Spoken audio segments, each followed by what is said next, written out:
partnership involving state government, state academic, medical institutions, the private sector, and in July of 2008, Dr. Weir was asked to lead this new initiative at the university that is going to hopefully provide a lot of momentum for a lot of the economic development initiatives, and momentum that we hope to see here in Newark and the greater Newark area. So, Dr. Weir, thank you.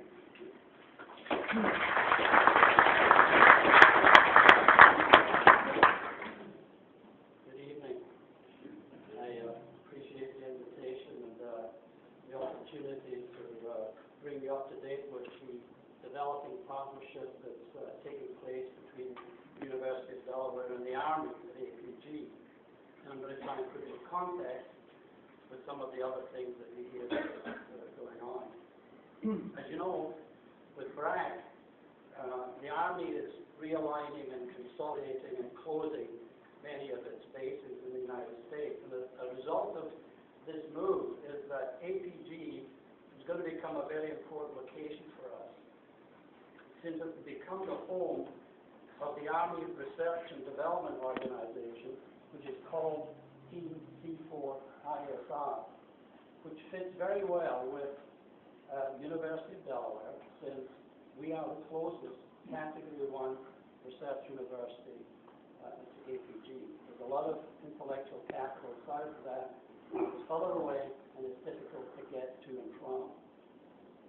Now, Team C4ISR, you'll probably hear that acronym used a lot, is the group that's going to be responsible for all the research and engineering, for all the systems that underpin command and control, communications, computers, information systems, reconnaissance, and surveillance. So that whole set of systems that control the battlefield.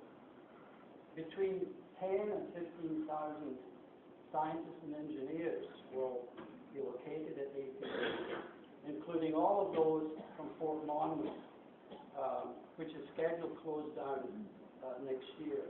Since the number of units at APG is close to 70 when it will be fully operational, I think there'll be close to 60,000 people at APG. Since September of 2008, we've been building relationships with the military and the civilian leadership at APG.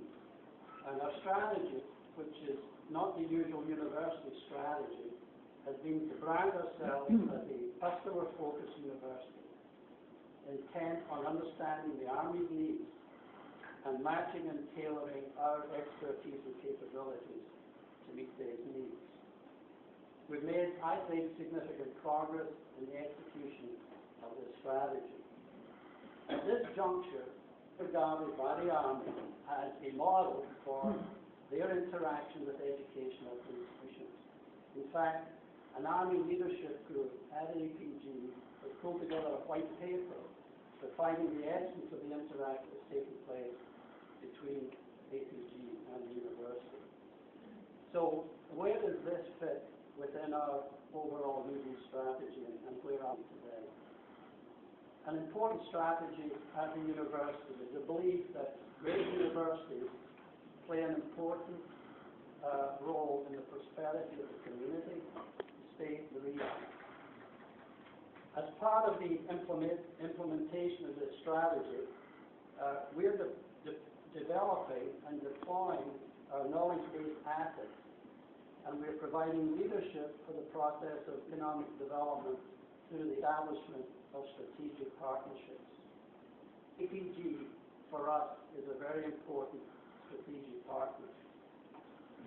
So where are we today?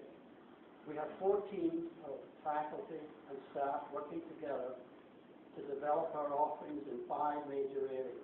First of all, research and development. Secondly, science and engineering education.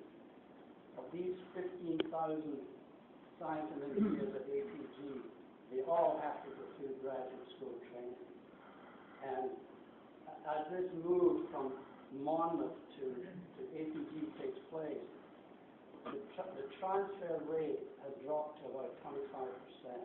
That is people who are unwilling to move. So there's a huge churn in personnel at APG and a huge opportunity to educate these people. The third area is professional development, project management, leadership, and softer skills. We're proposing to develop a leadership experience for the middle management at APG. They have a huge training job to develop a leadership core. And lastly, career development, where we're trying to prepare our undergraduates for employment at what is a very good career. The plans and actions around these 5 areas are contained in a strategic plan which we've developed, which we will use to marshal and coordinate our resources.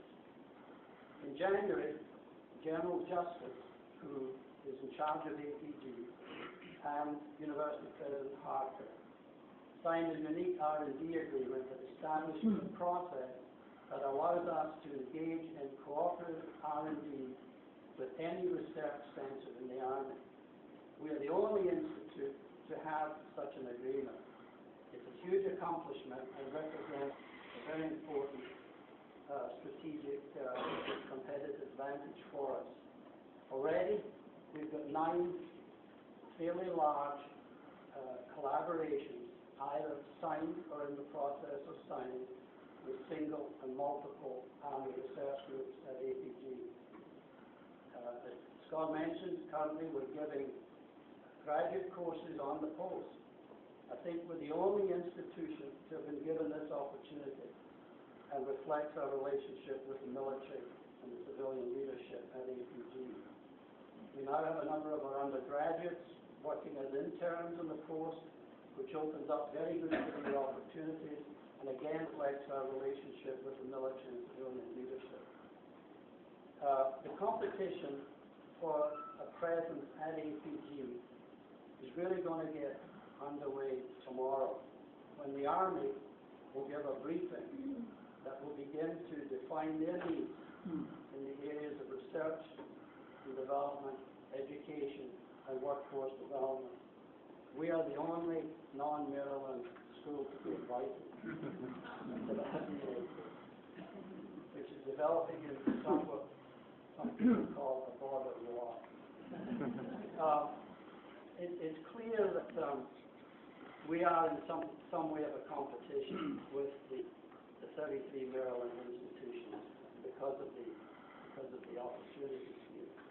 But frankly, there's enough for all of us here, and somehow or other we've got to resolve this situation and partner with the Maryland schools. As we continue to build this partnership, we have a 2 to 3 year goal of establishing a cooperative alliance with the Army and the site for site. I think maybe we'll teach you that. One last observation I'd like to make. There is clearly a huge economic development opportunity for Delaware subcontractors to supply goods and services to the military at APG. In OEIP, there's a unit called PTAC, which is Procurement Technical Assistance Center. And it's its responsibility is to broker connections between the needs of military installations like Delaware Air Force Base and AG, and the subcontractors who can meet these needs. And now there's developing a growing group of subcontractors called the Delaware Defense Alliance Roundtable, who are organizing themselves to better compete for this business. So it's our intent to develop a partnership between these 2 groups to strengthen our competitive position and win more goods and service contracts, particularly as APG grows and develops. So that is a summary of the activities. It's heating up. Competition's heating up. I think we've got our nose ahead. We've got several competitive advantages. So I look forward to a very productive partnership with the Army and at APG, and hopefully a large presence somewhere on the Chrysler site 2 to 3 years from now. Thank you very much.